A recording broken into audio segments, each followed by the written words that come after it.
الحمد للہ رب العالمین والصلاة والسلام علی نبینا محمد وعلی آلہ وصحبہ اجمعین، اما بعد۔ آج ہم ہیں الدرر البہیہ کے ساتھ فقہی احکام و مسائل پہ مشتمل ایک عظیم کتاب، اور اس کتاب میں اندرونی طور پہ کئی کتب ہیں۔ ان میں سے آج ہم پڑھنے لگے ہیں کتاب نمبر 12، کتاب النذری، نظر ماننے کے بارے میں کتاب، منت ماننے کے بارے میں کتاب۔ نظر کہتے کس کو ہیں؟ عربی لغت میں نظر کا معنی ہوتا ہے کوئی چیز واجب کر لینا، فرض کر لینا، اور علماء کرام کی اصطلاح میں نظر کہتے ہیں کہ انسان اپنے اوپر کوئی ایسی عبادت فرض کر لے جو اس کے اوپر فرض نہیں تھی۔ مثال کے طور پہ یہ فرض کر لے کہ میں 3 روزے رکھوں گا، یا ایک عمرہ کروں گا، یا میں حج کروں گا، یا میں ایک مسجد بناؤں گا۔ اور نظر ماننے کے معاملے میں قرآن و سنت سے اور اجماع سے رہنمائی ملتی ہے۔ قرآن میں اللہ تعالیٰ فرماتے ہیں سورہ دہر میں، جس کو سورہ انسان بھی کہتے ہیں، آیت نمبر 7 کہ یوفون بالنذر، کہ نیک لوگ جب منت مان لیں، نظر مان لیں تو اس کو پورا کرتے ہیں۔ اور سورہ حج میں کہا اللہ تعالیٰ نے آیت نمبر 29 وَلْيُوفُوا نُذُورَهُمْ، کہ حج میں 10 تاریخ کو قربانی والے دن جب لوگ کنکریاں مار لیں تو اس کے بعد کیا کریں؟ اس کے بعد اپنا میل کچیل اتار دیں، ان کے سر کے بال مونڈ لیں اور صفائی وغیرہ کر لیں، اور اپنی نظریں اور منتیں پوری کر لیں۔ اگر کسی نے منت مانی تھی کہ میں جانور ذبح کروں گا تو کر لے، کسی نے منت مانی تھی کہ میں طواف کروں گا، جا کے طواف کر لے۔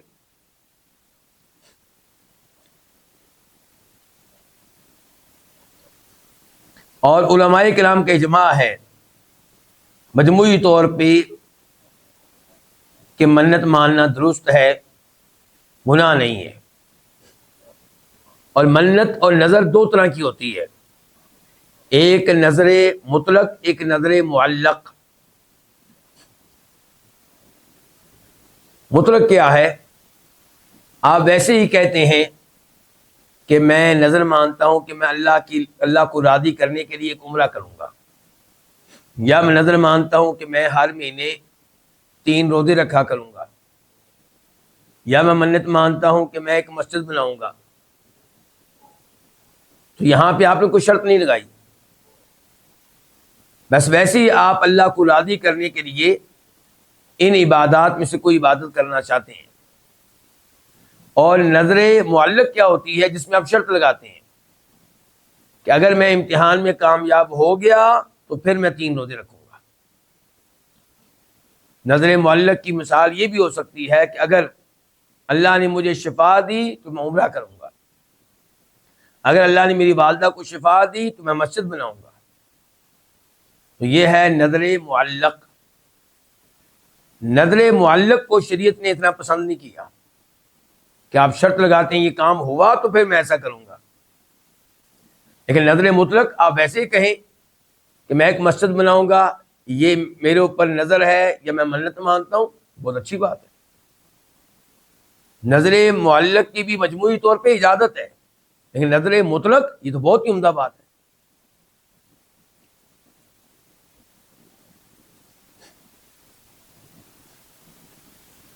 امام شوکانی رحمہ اللہ فرماتے ہیں انما یصح اذا ابتغی بہ وجہ اللہ تعالی، منت اور نظر تب درست ہوگی جب اس سے مقصد اللہ کی رضا ہو۔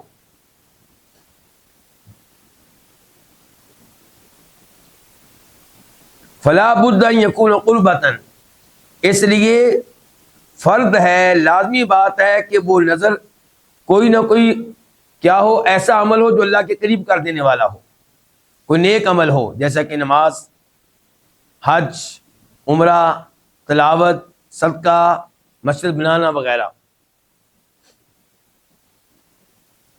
کیوں ہم کہہ رہے ہیں کہ نظر صرف اور صرف وہ درست ہوگی جس سے مقصود اللہ کی رضا ہو؟ کیونکہ شریعت نے نظر ماننے سے منع کیا ہے۔ عبداللہ بن عمر کہتے ہیں نہا رسول اللہ صلی اللہ علیہ وسلم عن النذر، نبی علیہ السلام نے نظر ماننے سے منع کیا ہے۔ وقال، اور آپ علیہ السلام نے فرمایا انہ لا يرد شیئا، نظر کسی چیز کو مسرد نہیں کرتی۔ وانما یستخرج به من مال البخیل، نظر کے ذریعے کنجوس آدمی کے مال میں سے کچھ مال نکلوایا جاتا ہے۔ کیا مطلب ہے اس حدیث کا؟ یہ بخاری شریف کی حدیث ہے، نمبر ہے 6608 6608۔ مراد یہ ہے کہ آپ نے نظر مانی کہ اللہ نے مجھے شفا دی تو میں عمرہ کروں گا۔ کیا آپ سمجھتے ہیں کہ آپ کے نظر ماننے کی وجہ سے اللہ تقدیر کو تبدیل کریں گے؟ نہیں، ایسا نہیں ہوگا۔ اس نظر ماننے سے تقدیر میں کوئی تبدیلی نہیں ہوگی، البتہ نظر کے ذریعے اللہ آپ کی جیب سے وہ مال نکلوائیں گے جو آپ اللہ کی راہ میں نکالنا نہیں چاہتے تھے۔ تو پتہ یہ چلا کہ نظر ماننے سے منع کیا گیا ہے، اور مراد اس سے کون سی نظر ہے؟ نظر معلق، جس میں آپ شرط لگاتے ہیں کہ میرا یہ کام ہوا تو تب میں یہ نیکی کروں گا۔ پھر اجازت آئی اس نظر کی جو نیکی کے معاملے میں ہو، اور منع کیا گیا اس نظر سے جو گناہ پہ مشتمل ہو۔ تو اس ساری گفتگو کا خلاصہ یہ ہوا کہ وہی نظر درست ہوگی جس کا مقصد کوئی نہ کوئی نیکی ہو، اللہ کو راضی کرنا ہو۔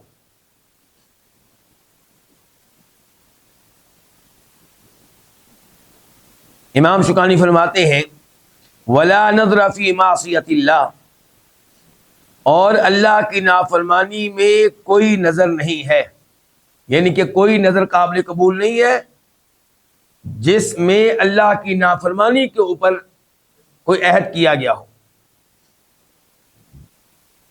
اس معاملے میں حدیث ہے، امام بخاری اسے روایت کرتے ہیں، نمبر ہے 6696 6696۔ سیدہ عائشہ رضی اللہ عنہا اس حدیث کی راویہ ہیں کہ فرمایا نبی کریم صلی اللہ علیہ وسلم نے من نظر ان یطیع اللہ فلیطیعہ، جو یہ نظر مانے، یہ منت مانے کہ وہ اللہ کی کوئی نہ کوئی اطاعت کرے گا، کوئی نیک عمل کرے گا، اس کو وہ نیک عمل کرنا چاہیے، اس کو اس منت کو، نظر کو پورا کرنا چاہیے۔ ومن نظر ان یعصیہ فلا یعصیہ، اور جو منت مانے جو اللہ کی نافرمانی پہ مشتمل ہو تو اس کو یہ نظر پوری کرنے کی اجازت نہیں ہے۔ مثال کے طور پہ منت مان لی تھی کہ اگر میں امتحان میں کامیاب ہوا تو میں اپنے دوستوں کو شراب پلاؤں گا، تو یہ نیکی ہے کہ گناہ ہے؟ گناہ ہے، تو اس منت کو پورا کرنے کی اجازت نہیں ہے۔ یا کسی نے منت مان لی تھی کہ اگر میں شفا یاب ہوا تو میں فلاں مزار و دربار پہ جا کر چادر چڑھاؤں گا، تو یہ نیکی ہے کہ گناہ ہے؟ یہ گناہ ہے، تو یہ جائز نہیں ہے۔ یا منت مانی تھی کہ مجھے اللہ نے بیٹا دیا، فلاں قبر پہ جا کے میں بکرا ذبح کروں گا، قبر پہ جا کے، تو یہ بھی گناہ پہ مشتمل نظر ہے، تو اس کو پورا کرنے کی اجازت نہیں ہے۔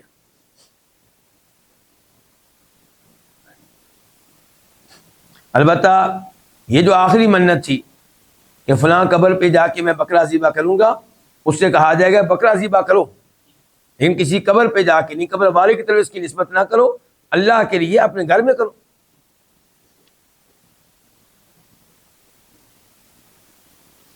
امام شوکانی فرماتے ہیں وَمِنَ النَّذْرِ فِي الْمَعْصِيَةِ مَا فِيهِ مُخَالَفَةٌ لِلتَّسْوِيَةِ بَيْنَ الْأَوْلَادِ، گناہ اور نافرمانی پہ مشتمل نظر کی اقسام میں سے ایک یہ ہے کہ جس میں مخالفت ہو اولاد کے مابین معاملہ برابر کرنے کی،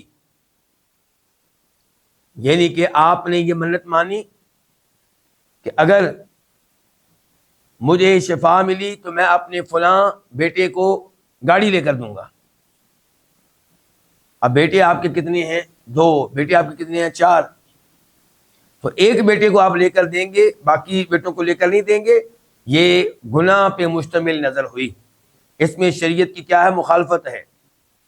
اور مخالفت اس حدیث کی ہے جو پہلے ہم پڑھ چکے ہیں، وہ میں آپ کے سامنے ذکر کرنا چاہوں گا. امام بخاری روایت کرتے ہیں، نمبر ہے 2586 2586، اور امام مسلم روایت کرتے ہیں اور نمبر ہے 1623 1623. نعمان بن بشیر کہتے ہیں کہ ان کے والد صاحب انہیں لے کر آئے نبی علیہ الصلوۃ والسلام کے پاس. نعمان بن بشیر کو بشیر لے کر آئے اللہ کے نبی کے پاس علیہ الصلوۃ والسلام، اور کہا اللہ کے رسول انی نحلت ابنی ھذا غلاما کان لی، میرا یہ بیٹا نعمان میں نے اسے اپنا ایک غلام دے دیا جو میرا ہوا کرتا تھا. فقال رسول اللہ صلی اللہ علیہ وسلم اکل ولدک نحلت مثل ھذا، کیا تو نے اپنی تمام اولاد کو اس قسم کا ہدیہ اور ہبہ پیش کیا ہے، دیا ہے؟ فقال لا، کہنے لگ نہیں. فقال رسول اللہ صلی اللہ علیہ وسلم فرجعہ، تو آپ علیہ السلام نے فرمایا کہ پھر یہ غلام واپس لے لو. تو اس قسم کا ہدیہ دینا جس میں ایک بچے کو دوسروں پہ ترجیح دی جا رہی ہو وہ غلط ہوگا، اور ایسے ہدیہ دینے کی، ایسے ہبہ کرنے کی منت مان لینا وہ بھی غلط ہوگا. اسی لیے امام شوکانی کہہ رہے ہیں کہ معصیت کی جو نظر ہوتی ہے اس میں سے وہ بھی ہے جس میں اولاد کے مابین برابری کرنے کے اصول کی مخالفت ہو، او مفاضلۃ بین الورثۃ مخالفۃ لما شرعہ اللہ تعالی، یا وہ نظر جس میں وارثوں میں سے ایک کو دوسرے پہ فضیلت دی جا رہی ہو، مخالفت کرتے ہوئے وراثت کے اس اصول کی جو اللہ نے مقرر کیا ہے. تو اگر ایسی کو منت مانی گئی ہے تو اس کو بھی پورا نہیں کیا جائے گا. مثال کے طور پہ وہ منت مان کر گیا ہے، اس نے منت مانی ہے کہ میں اپنے فلاں بیٹے کو کے بارے میں یہ وصیت کرتا ہوں کہ اس کو میرے مرنے کے بعد ڈبل حصہ دیا جائے، دوسرے بیٹوں کے مقابلے میں ڈبل دیا جائے. کیا یہ شریعت کے مطابق ہے؟ نہیں مطابق. تو یہ بھی درست نہیں ہوگا. اس معاملے میں اس آیت پہ غور کر لینا چاہیے. اللہ تعالیٰ قرآن حکیم میں ارشاد فرماتے ہیں سورہ نساء میں وراثت والی آیات میں، آباؤکم و ابناؤکم لا تدرون ایہم اقرب لکم نفعا، تمہارے باپ دادا میں سے، تمہارے بیٹوں میں سے تم نہیں جانتے تمہیں فائدہ پہنچانے کے لحاظ سے کون بہتر ہے.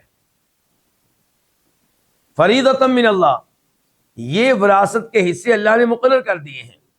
ان اللہ کان علیما حکیما، اللہ تعالیٰ کامل علم رکھنے والا ہے، کمال حکمت والا ہے.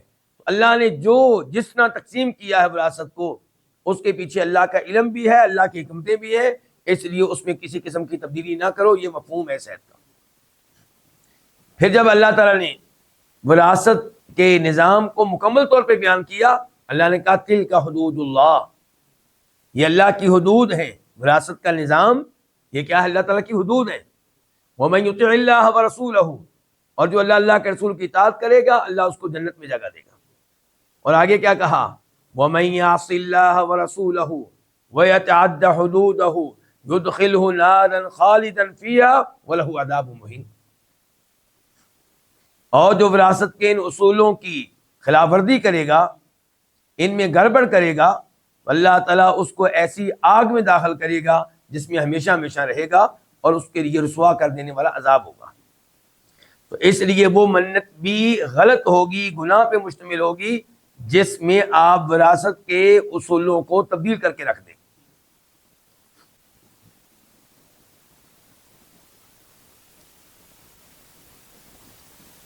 اس کے بعد امام شوکانی کہتے ہیں وَمِنْهُ النَّذْرُ عَلَى الْقُبُورِ، اور اسی میں سے ہے، کس میں سے؟ گناہ والی، نافرمانی والی، گناہ والی نظر میں سے، منت میں سے کیا ہے؟ النذر القبور، قبروں پہ نظر ماننا۔ کس پہ نظر ماننا؟ قبروں پہ۔ کیا مطلب؟ میں فلاں قبر پہ یہ کروں گا، میں فلاں قبر پہ یہ کام کروں گا، یہ بھی اسی میں آئے گا، یعنی کہ یہ بھی گناہ والی نظر ہوگی۔ اور اس امر کا اندازہ آپ ایک حدیث سے کر سکتے ہیں، ابو داؤد شریف کی حدیث ہے 3313، 3313، راوی ہے ثابت بن ضحاک۔ میں یہ پوری حدیث آپ کو بیان کرنا چاہوں گا۔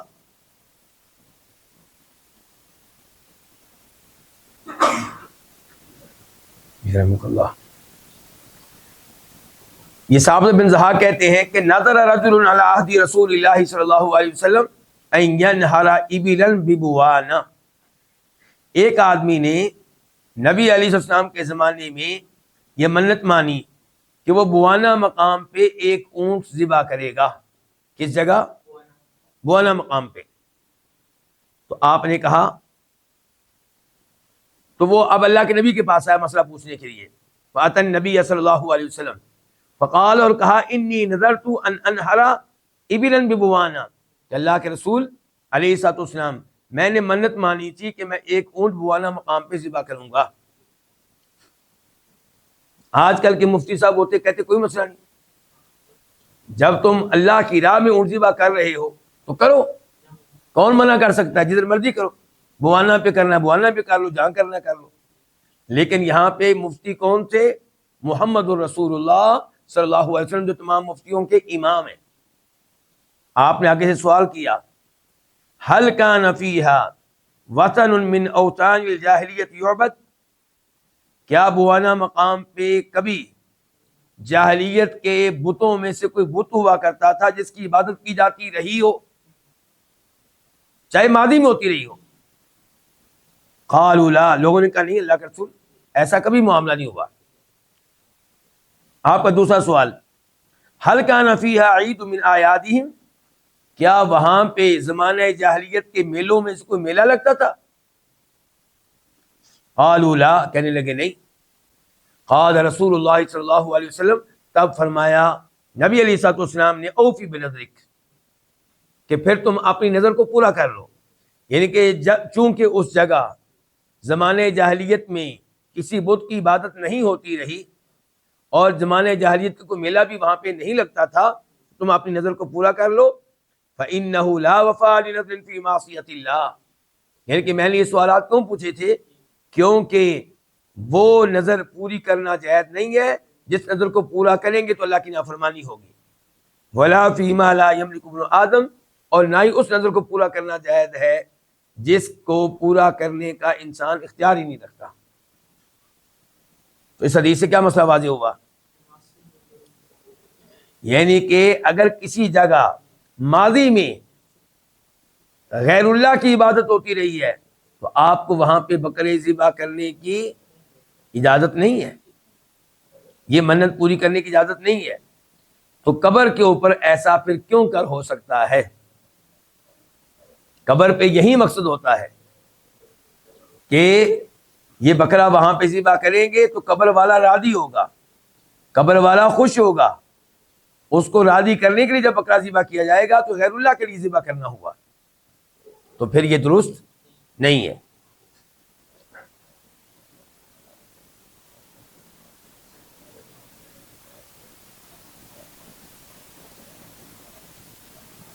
امام شوکانی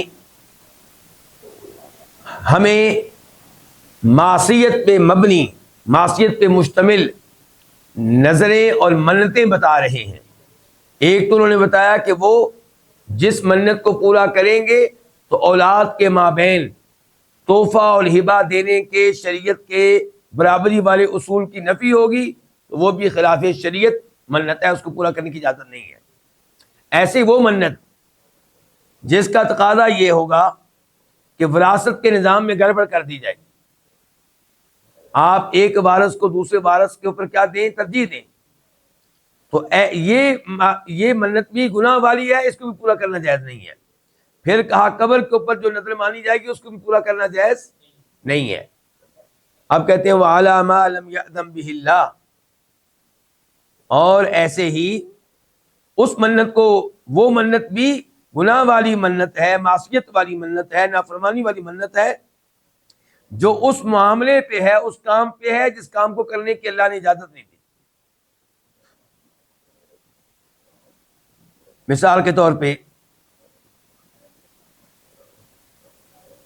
یہ منت ماننا کہ میں فلاں مسجد کو مزین کروں گا، آراستہ پہ راستہ کروں گا، وہاں پہ میں یہ والا رنگ کروں گا، وہ والا رنگ کروں گا،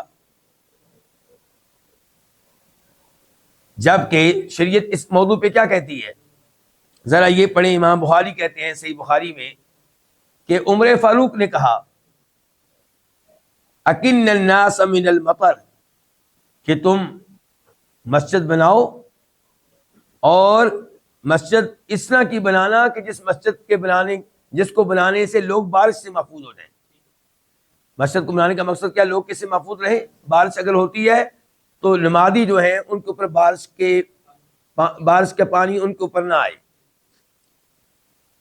وَإِيَّاكَ أَن تُحَمِّرَ أَوْ تُصَفِّرْ، لیکن مسجد میں سرخ رنگ نہ کرنا، زرد رنگ نہ کرنا، ان کی یہ رنگ کر کے لوگوں کو فتنے میں نہ ڈالنا. ایسا نہ ہو کہ نماز میں ان کی توجہ رنگوں کی طرف ہو.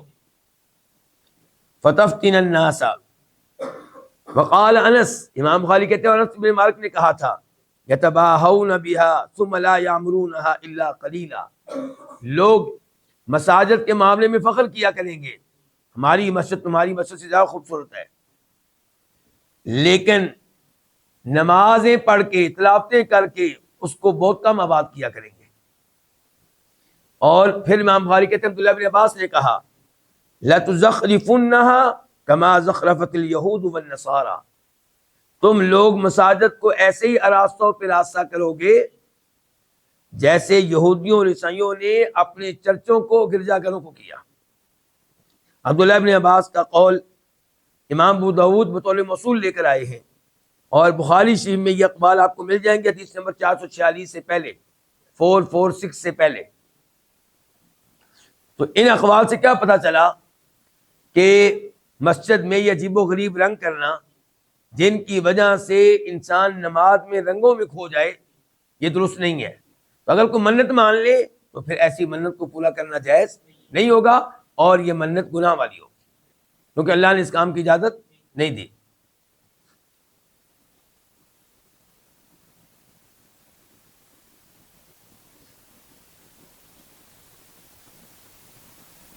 اس کے بعد کہتے ہیں امام شوکانی ومن اوجب على نفسه فعلا لم يشرعه الله تعالی لم يجب علیہ، جو اپنے اوپر کوئی ایسا کام واجب کر لے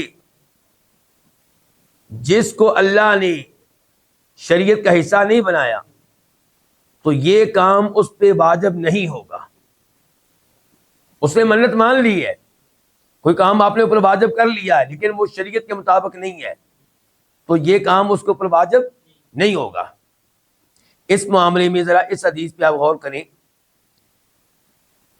امام بخاری روایت کرتے ہیں، حدیث کا نمبر ہے 6704، 6704، اور دیگر ائمہ حدیث بھی اس کو روایت کرتے ہیں کہ عبداللہ بن عباس نے کہا کہ نبی علیہ السلام خطبہ ارشاد فرما رہے تھے، اچانک آپ کی نگاہ ایک آدمی پہ پڑی جو دھوپ میں کھڑا تھا.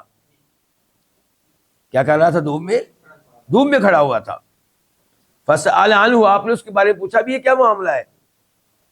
فقالوا ابو اسرائیل، اللہ کے رسول علیہ السلام یہ ابو اسرائیل ہے. نادارا، اس نے منت مانی ہے، ان یقوم، کہ یہ کھڑا رہے گا، ولا یقعد، بیٹھے گا نہیں، ولا یستظل ولا یتکلم ویصوم، اور نظر میں یہ بھی اس نے کہا ہے کہ یہ سایہ نہیں لے گا، دھوپ میں رہے گا. اور نظر میں تیسری بات یہ کہ کسی سے کلام نہیں کرے گا، اور نظر میں چوتھی بات یہ کہ وہ یصوما روزے کی حالت میں رہے گا۔ نظر میں کتنی چیزیں ہو گئی؟ کھڑا رہے گا، بیٹھے گا نہیں، سائے میں نہیں آئے گا، کتنی چیزیں؟ 2۔ نمبر 3 کسی سے کلام نہیں کرے گا، نمبر 4 روزے میں رہے گا۔ فقال النبی صلی اللہ علیہ وسلم، فرمایا نبی علیہ السلام نے، مرہ، اس کو کہو، فلیتکلم، یہ لوگوں سے گفتگو کرے، کلام کرے، ولیستظل، اور سائے میں آ جائے، ولیقعد، اور بیٹھ جائے، ولیتم صومہ، اور اپنا روزہ جاری رکھے۔ 4 کام تھے، جو کام شریعت کے مطابق تھا روزہ رکھنا، آپ نے کہا یہ کام کرے، اور باقی 3 کام یہ کوئی عبادت نہیں ہے، کوئی شریعت نہیں ہے کہ میں کسی سے کلام نہیں کروں گا، میں دھوپ میں رہوں گا، میں کھڑا رہوں گا، بیٹھوں گا نہیں، یہ کون سی عبادت ہے؟ تو ان تمام چیزوں کو آپ نے کہا کہ پورا کرنے کی اجازت نہیں ہے۔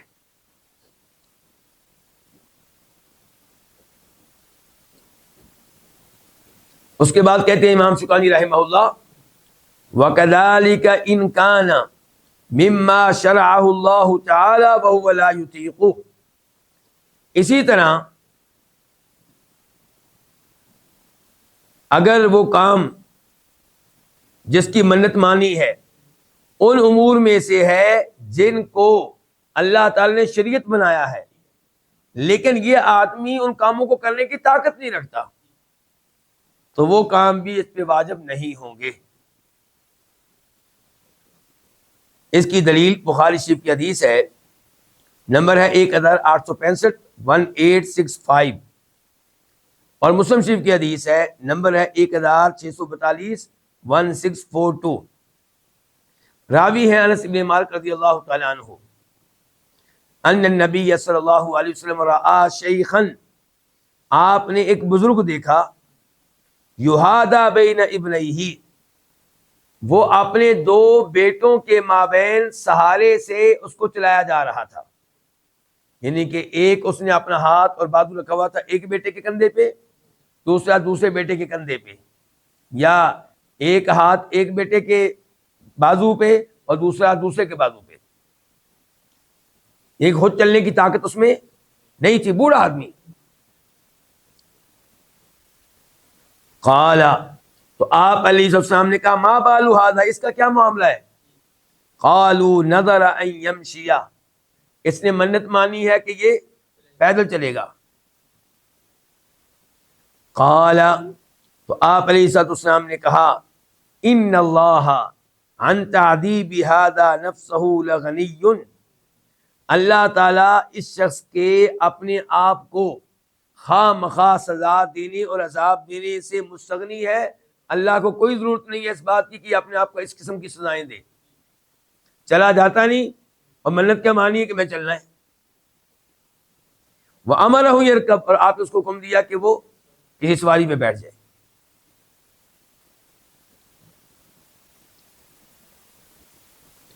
وَمَن نَظَرَ نَظْرًا، امام شوکانی کہتے ہیں، وَمَن نَظَرَ نَظْرًا لَمْ يُسَمِّهِ أَوْ كَانَ مَعْصِيَةً أَوْ لَا يُطِيقُهُ فَعَلَيْهِ كَفَّارَةُ يَمِينٍ، اور جو کوئی ایسی منت مانے جس کی اس نے تحدید نہ کی ہو،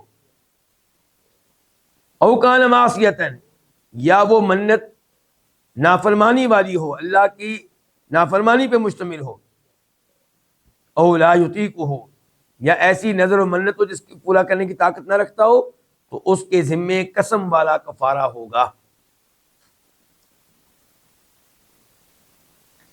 یہاں پہ کیا کہا گیا؟ 3 چیزیں۔ پہلی چیز یہ ہے کہ منت مانی ہے لیکن اس کی تحدید نہیں کی۔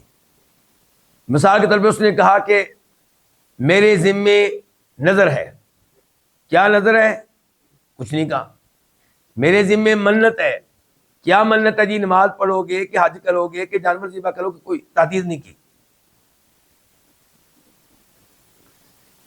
یا اس نے گناہ پہ مشتمل منت مانی تھی جس کی کئی مثالیں ہم نے پڑھ لی ہیں، یا اس نے ایسی منت مانی جس کی وہ طاقت نہیں رکھتا، اس کی مثال بھی ابھی ہم نے پڑھی ہے۔ اس آدمی نے منت مانی تھی کہ میں پیدل چلوں گا حالانکہ بوڑھا ہے، چلنے کی طاقت نہیں رکھتا. تو اس قسم کی جتنی بھی نظریں ہیں، منتیں ہیں، ان کی وجہ سے منت ماننے والے پہ قسم کا کفارہ واجب ہوگا. اور قسم کا کفارہ کیا ہے؟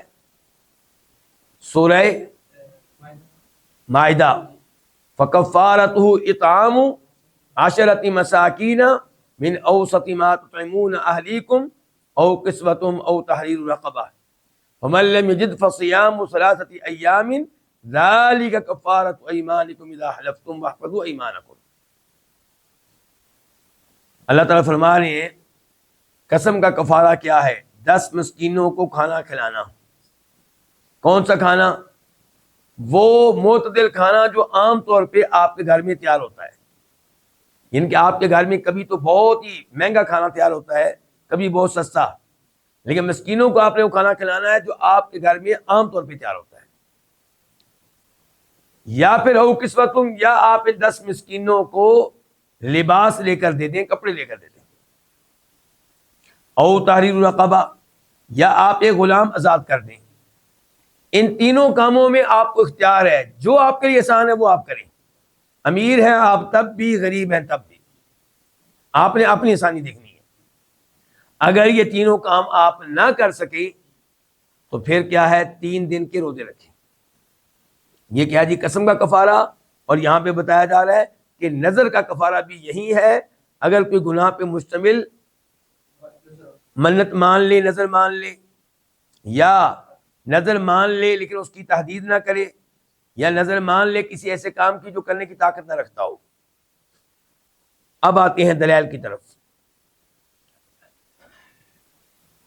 امام مسلم روایت کرتے ہیں صحیح مسلم میں، حدیث کا نمبر ہے 1645 1645. عقبہ بن عامر اس حدیث کے راوی ہیں کہ فرمایا نبی علیہ الصلوۃ والسلام نے کفارۃ النذر کفارۃ الیمین، نظر کا کفارہ منت مان لے تو اس کا کفارہ وہی ہے جو قسم کا کفارہ ہے. اس حدیث کے راوی کون ہے؟ صحابہ کرام میں سے عقبہ بن عامر جوہنی. اور یہی حدیث جب ابن ماجہ میں آئی، وہاں پہ نمبر ہے 2127 2127، تو وہاں پہ الفاظ یہ ہے کہ من نظر نظرا ولم یسمہ، اگر کوئی منت مان لے لیکن اس کی تحدید نہ کرے، فکفارۃ کفارۃ الیمین، تو اس کا کفارہ قسم والا کفارہ ہوگا.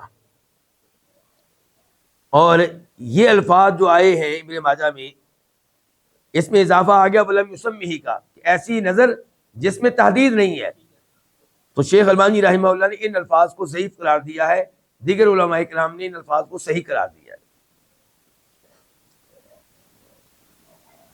یہ جو پوائنٹ ابھی ہم نے پڑھا تھا، اس کے دلائل میں سے اگلی دلیل ابو داؤد شریف کی حدیث ہے، نمبر ہے 3290 3290، اور ترمذی میں نمبر ہے 1524 1524، اور ابن ماجہ میں نمبر ہے 2115 2125.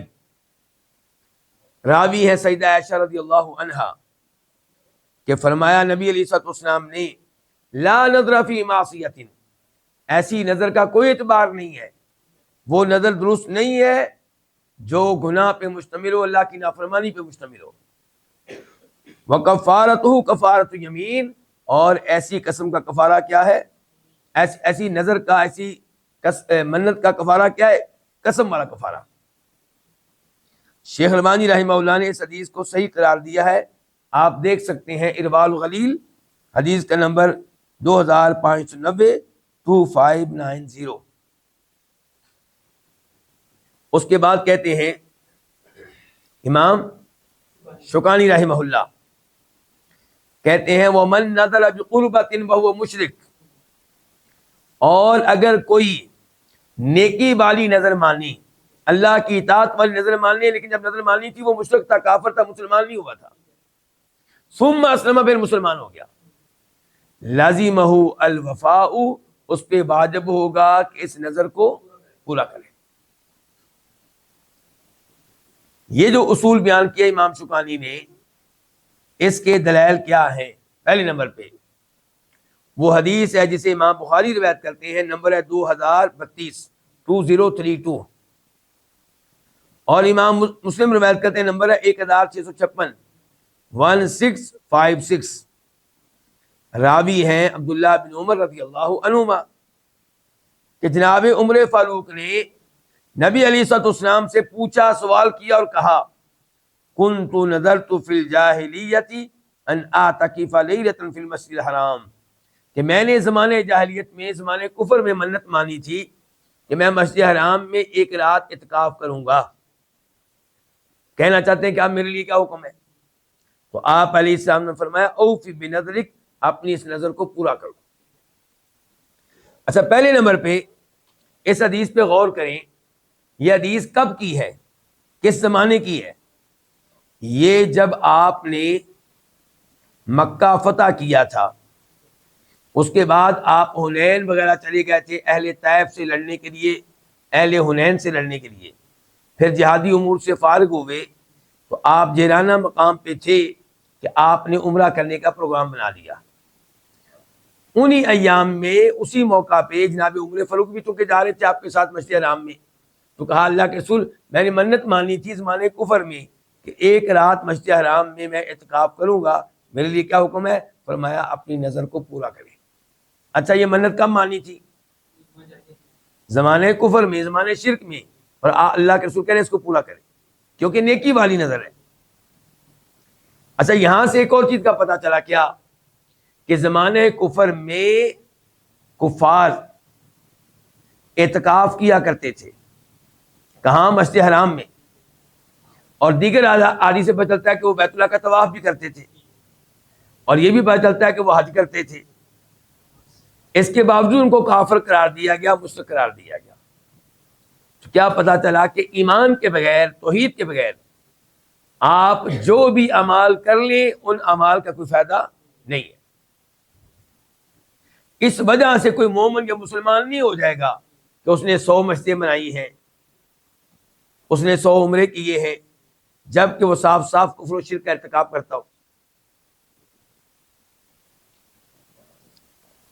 اچھا، یہ جو اصول ابھی ہم نے پڑھا ہے کہ انسان نے زمانے کفر میں منت مانی ہو، پھر مسلمان ہو جائے اور منت ہو نیکی والی تو اس کو پورا کرے، اس کے دلائل میں سے ایک دلیل وہ حدیث بھی ہے جو تھوڑی دیر پہلے میں نے بیان کی ہے۔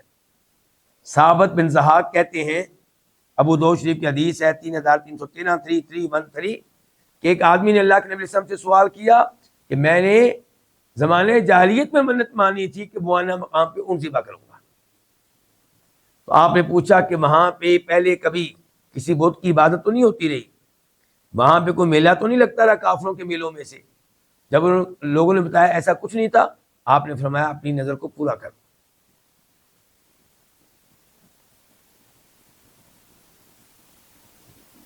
نظر کے مسائل ہم پڑھ رہے ہیں، منت ماننے کے مسائل، ان میں سے ایک مسئلہ یہ ہے کہ ولا ينفذ النذر الا من الثلث،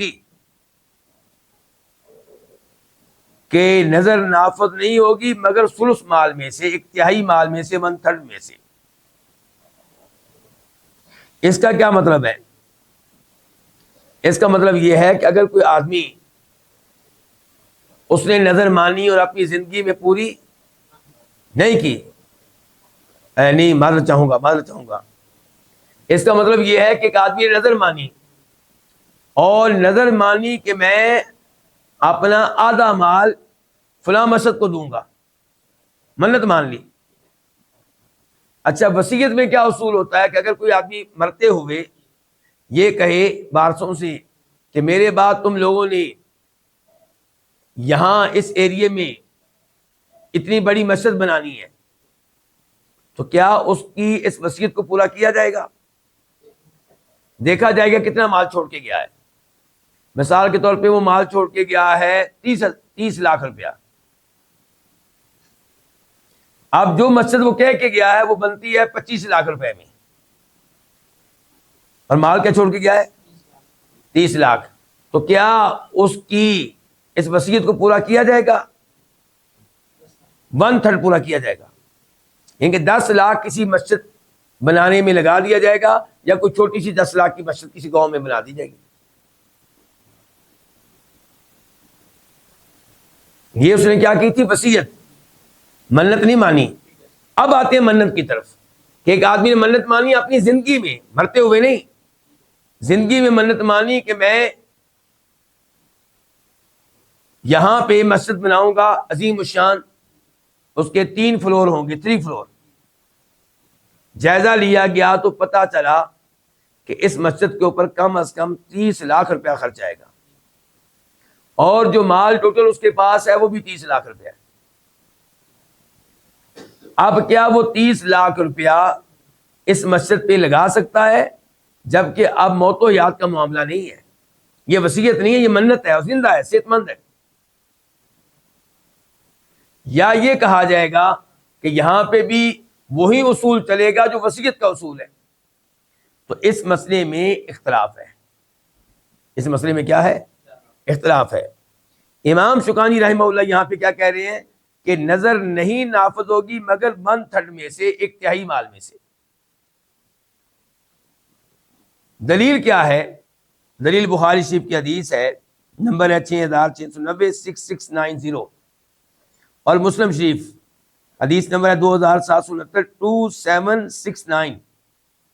راوی ہے کعب بن مالک، جو تبوک کی لڑائی میں پیچھے رہ گئے تھے، وہ اور 2 اور سچے صحابہ کرام بھی پیچھے رہے تھے، باقی پیچھے رہنے والے منافق تھے، لیکن یہ 3 سچے صحابی تھے۔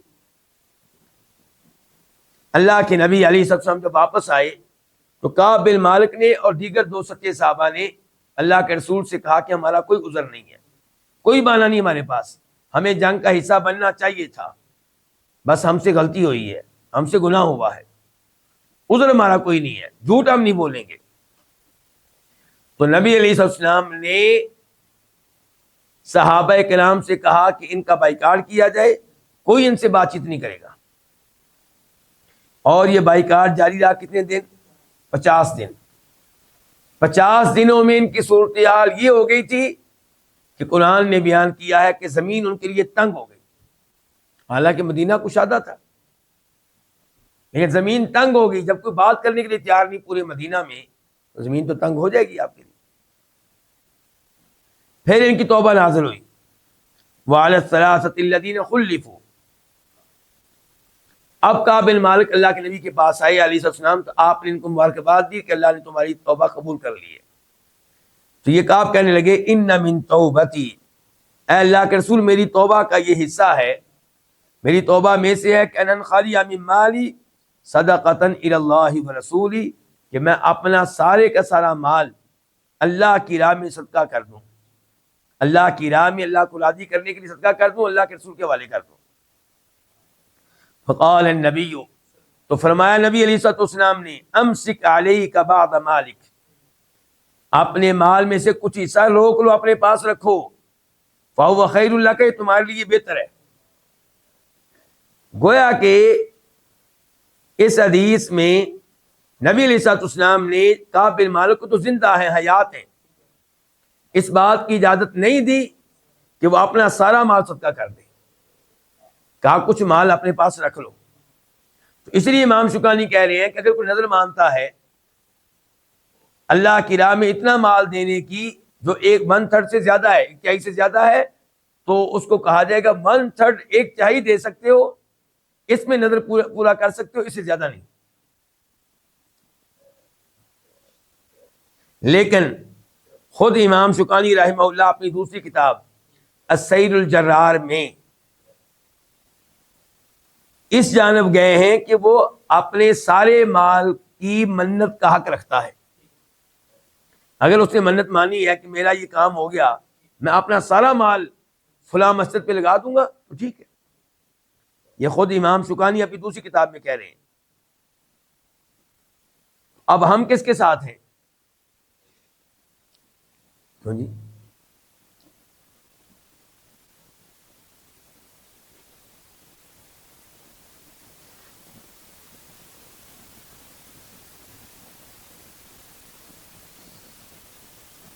امام بخاری رحمہ اللہ صحیح بخاری میں کعب بن مالک کا واقعہ ذکر کرتے ہیں، یہ والا واقعہ کہ پورا مال اللہ کی راہ میں دینا چاہتے تھے تو آپ نے پورا مال نہیں دینے دیا۔